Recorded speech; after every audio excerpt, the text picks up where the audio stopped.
Alrighty, proxies, alrighty. So, how's everybody doing? I hope you're doing all perfectly well out there.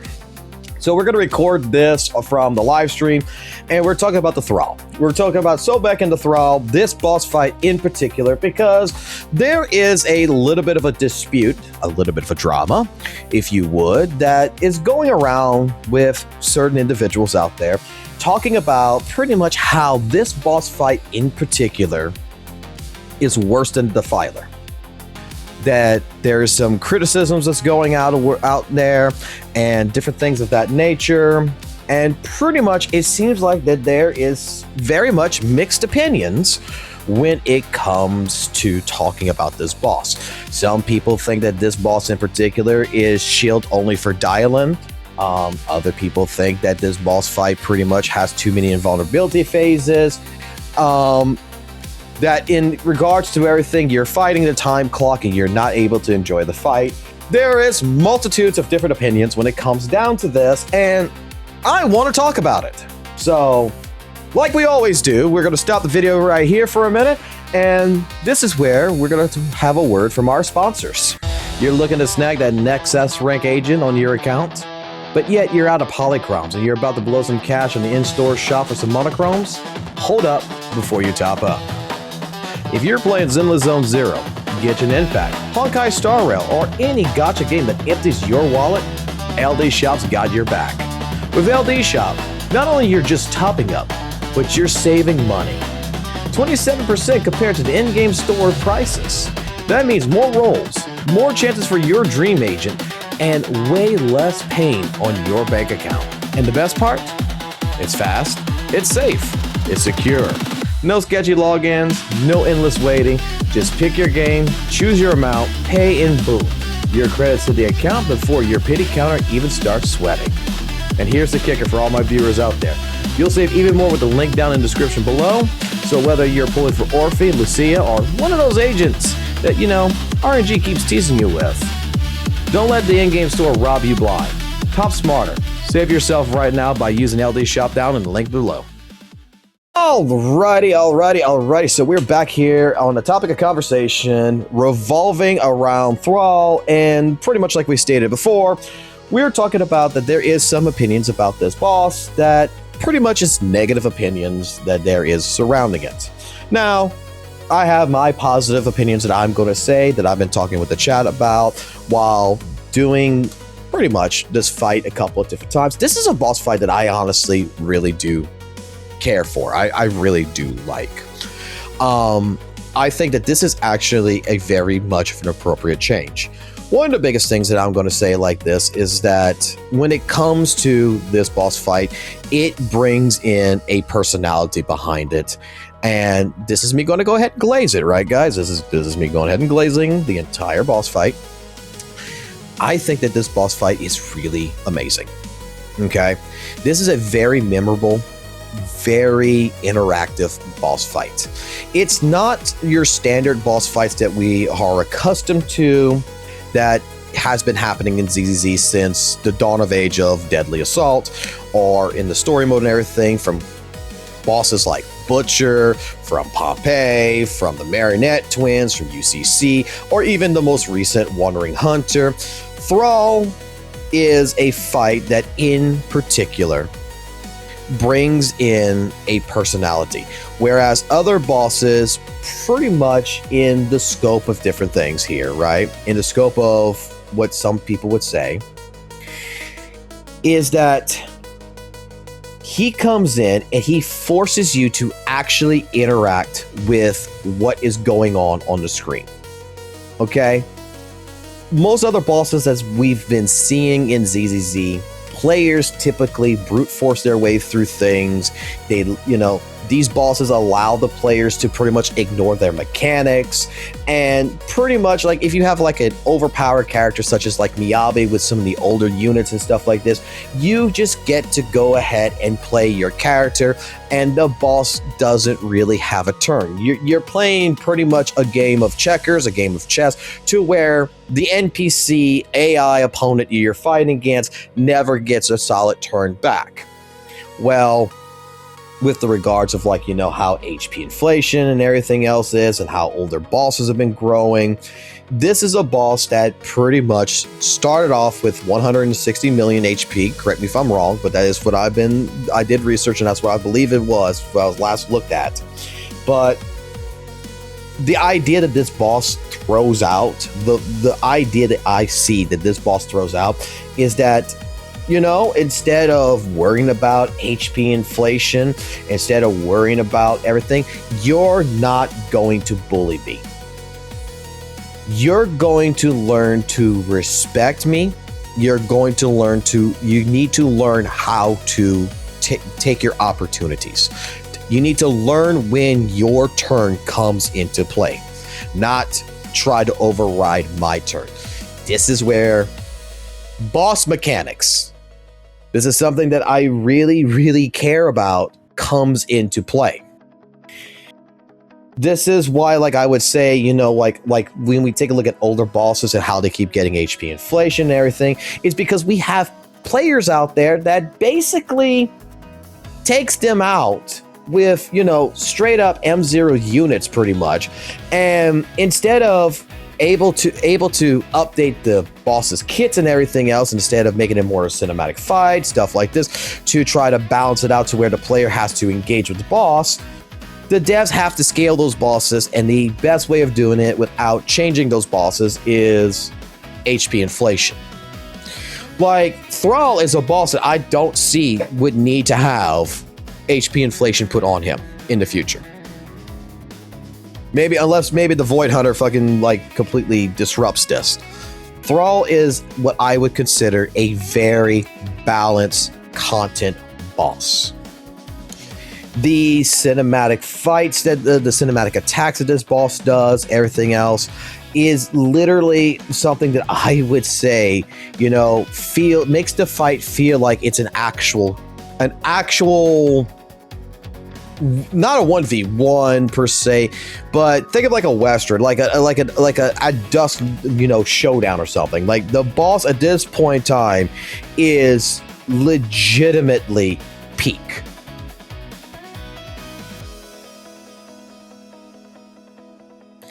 When you look at other bosses, you know, I'm going to say it like this, like, you look at bosses like UCC, you look at bosses like Bringer, you look at bosses like the Butcher.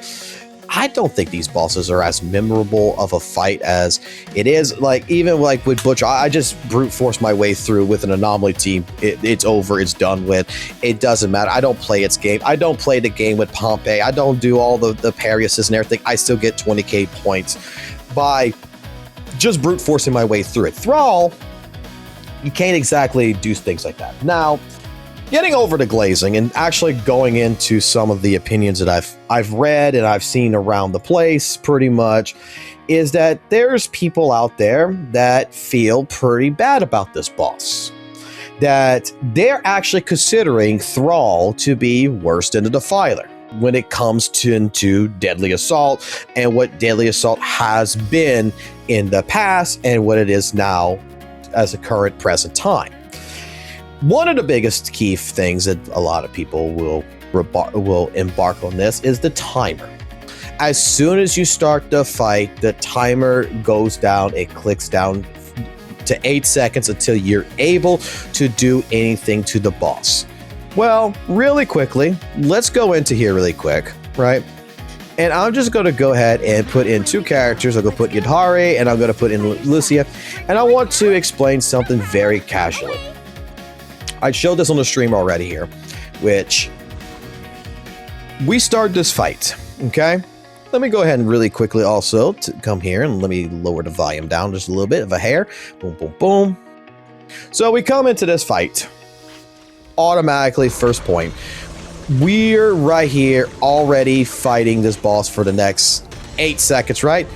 But as soon as you parry, take a look at my high score when I unpause the screen. Take a look at it.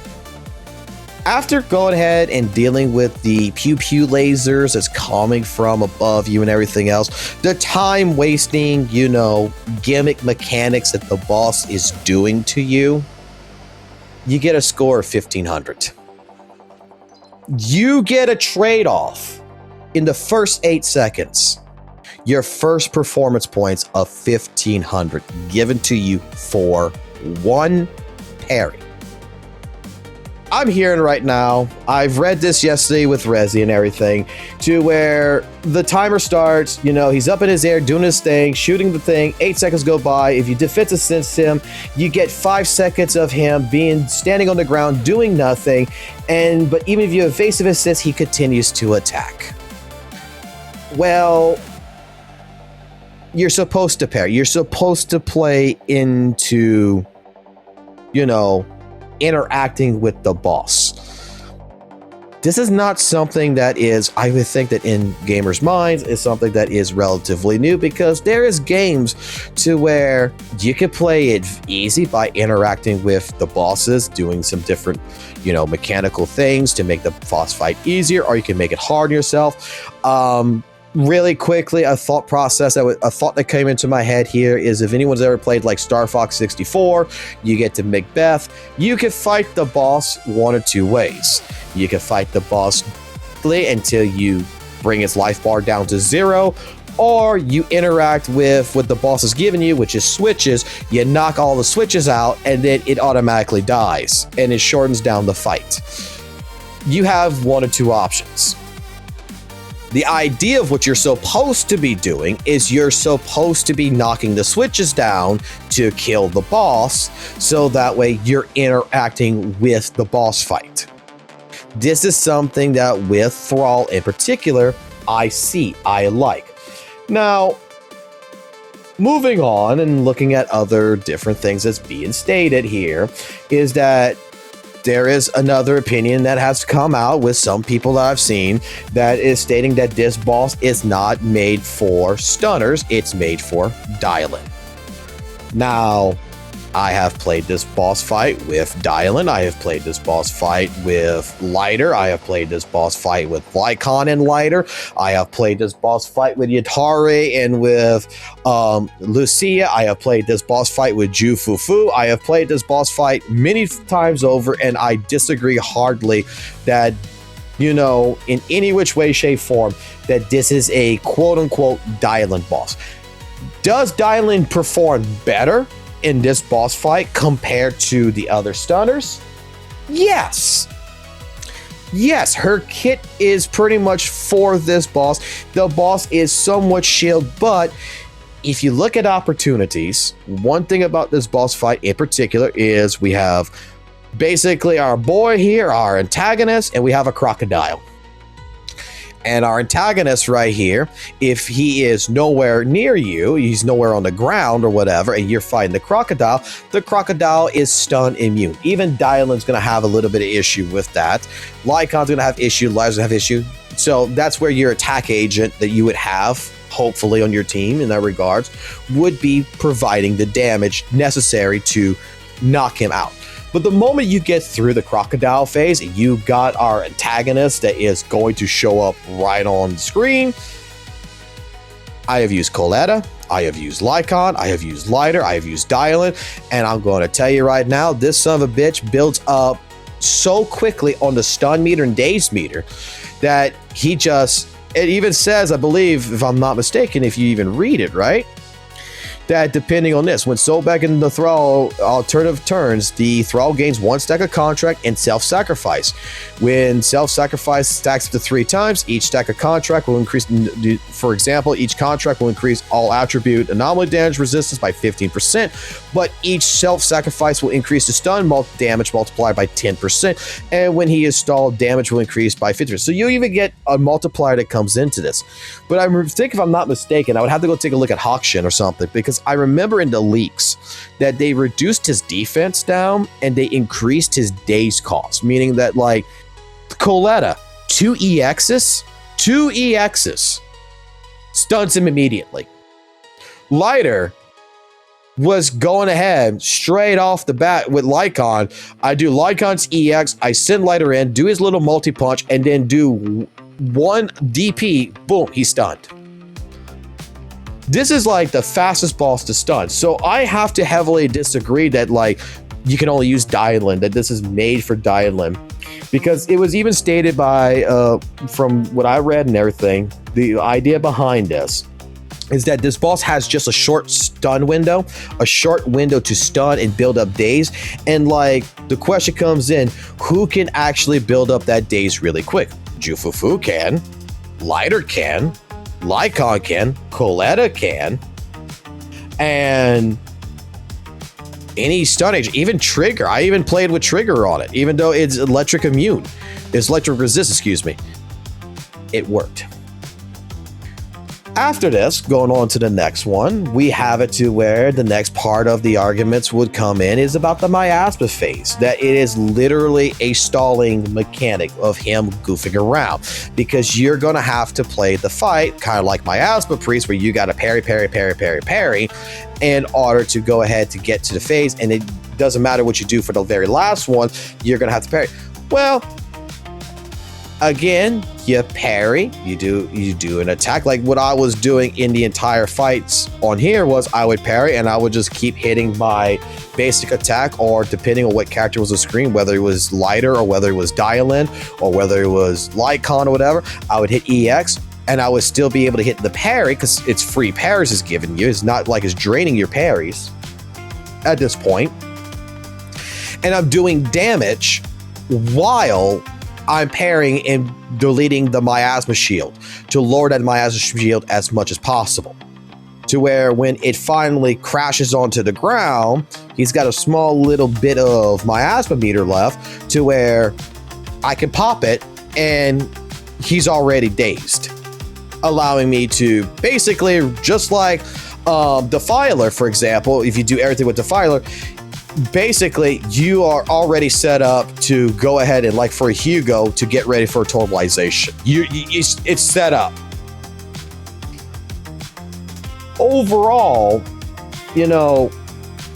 we're looking at this to where people are just regarding that there is different issues with this boss, that this boss is also very much, heavily in the air, that it's invulnerable and stuff like this, to where, dude, I'm gonna be honest with you, like it maybe once or twice it happens, but compared to Defiler, which has 3 phases, that you cannot hurt that boss. That you only get the performance points which goes into it, but dude, you can't add any additional damage onto it. She's in the air for a solid longer than what the Thrall is. So when she's doing the sword beam crap, right? The first phase, you got to parry it twice. If you miss it, she stays in the air a little bit longer. Then she comes down to dive bomb you. And then you're able to hit her. But that first phase, you're not able to do anything. The second phase, the tsunami, even after you break the tsunami fucking thing, you're basically in that entire phase is like almost like 13 seconds. It's like 10 to 13 seconds. You're stuck there trying to break the dagger to stop the tsunami from killing you. And then you got the last one, which is the shield mechanics, where she's stuck in the air. There's nothing you can do. You're not able to do anything at all. There's no interaction. You're just parrying the shield mechanics, the shield guys, and then you knock her down the ground to hurt her. Thrall, compared to her, for the time that he is in the air, after the first 8 seconds, he's like in the air for like maybe 4 seconds at a time, and he's just setting himself up to dive bomb you each and every time. He's not setting up like a sword on the ground that you have to destroy. He's not setting up shield guys that you have to parry. No, he is coming for your ass, and you got to parry, and you can then do damage. Like factually stating here, this boss, if we're going to try to say that like it's worse than Defiler because of it has multiple invulnerability phases, another thing that I will state here is that in the live stream, if you guys were watching, my Lighter, when he was in the air right above my head and he was circling the little laser beams around him, getting ready to dive bomb me, Lighter's DP hit him. Dialin's fist hit him. Soldier 11's EX skill hit him. Even Astra Yao's little laser beam thing hit him. Alts were hitting him. He's above me. He's off the ground. He's just out my way. He's not invulnerable. Lighter's, like, I thought, like, I messed up at one point where I used Lighter's ultimate. I'm like, oh crap, he's in the air, I'm not gonna hit him, and it actually counted. It actually hit him because he wasn't actually that high up in the air. I could say that, you know, opinion-wise, there is some criticisms with the fight. I kind of feel like maybe, you know what, one criticism that I can give to this fight is that I kind of wish that the crocodile phase itself was a little bit more... I wish that, like, the HP or the defense or whatever was a little bit more adjusted on that one to make it a little bit faster to get through, so that way we could actually... Because I kind of feel like, depending on the type of agent you're using, if you're trying to do, like, a Hugo team with 2 stunners, that you're still going to be able to clear it, but it is a little bit harder with Hugo to get through that. Okay, Hugo's got to be the damage dealer on the Croc. The stunners ain't going to be doing nothing. They're not going to be adding no damage, even their ults or whatever. They just going to do like a speck of damage, where Hugo's doing a large chunk of damage. I kind of wish it would be a little bit more adjusted to where stunners could be doing a little bit more damage. Overall, criticism-wise, even like maybe the miasma part where you got to do all the parrying, maybe that could be shortened down a little bit. I could see that. But even with these particular issues, right?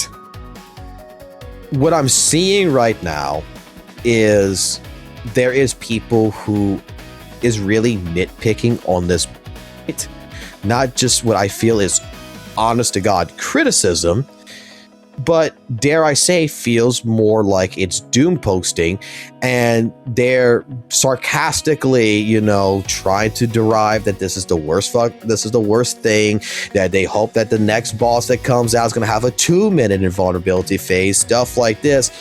Whereas it just feels like, to me, from seeing some of these commentaries and seeing some of these postings and seeing some people talk about this, that it really feels like there is some people who might be A, burnt out, or B, to be completely honest, they're just so heavily invested in the game that they're heavily invested in older version of ZZZ, not the new version of ZZZ, and they're not looking at the positives. They're really just focusing on negative aspects.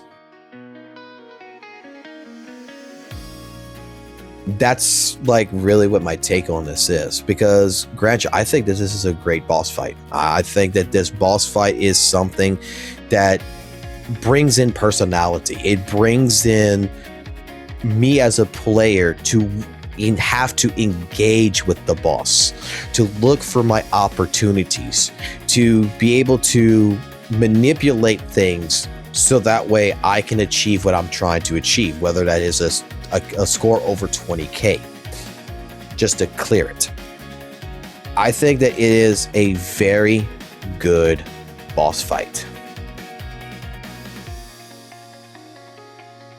And I really hope that maybe future-wise, when we take a look at something like this, that the devs take from this. Personally, I would hope that they would take from this and they would incorporate this, because this is a balance. Like I stated this before, I would rather have this in the game versus HP inflation. Because you hear people talking about all the time that, you know, oh, they inflated this boss's HP by another 10 million. By another 10 million, it's going to be getting to the part to where it's HSR. It's going to be HSR issues. This is a boss that, in general, it came in at 160 million HP. The boss is designed to be interacted. This is a boss that I don't think for a long time would ever need to have an HP inflation done to it, because it's actually designed in a more balanced way to where you have to engage, not just brute force your way through it.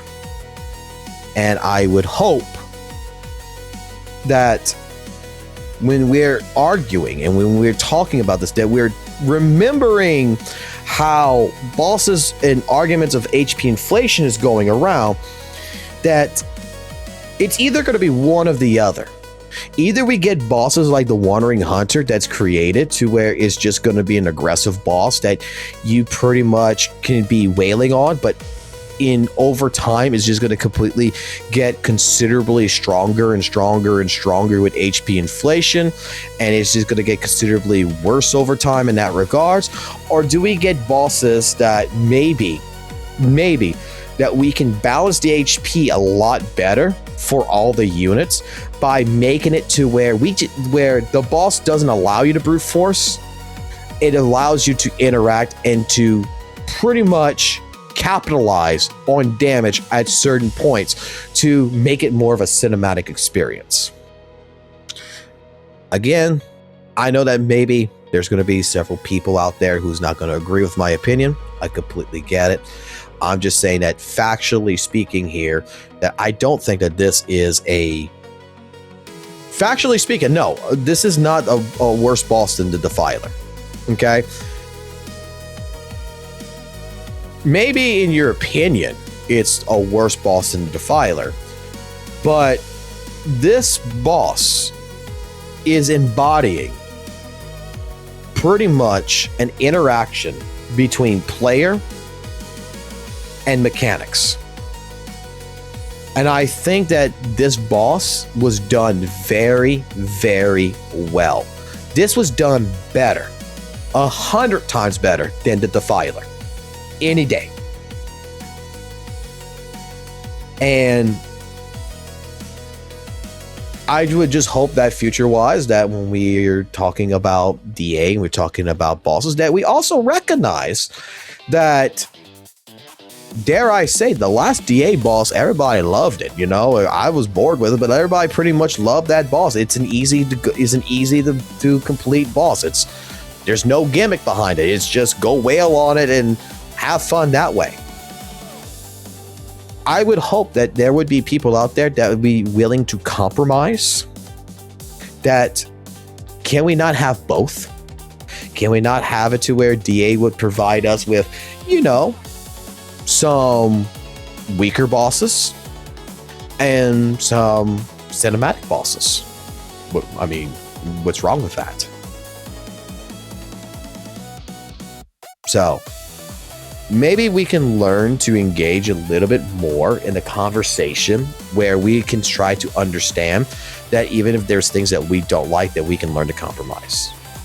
But regardless of anything, I want to hear from you guys yourselves, what y'all think about the Thrall. Leave those comments down below.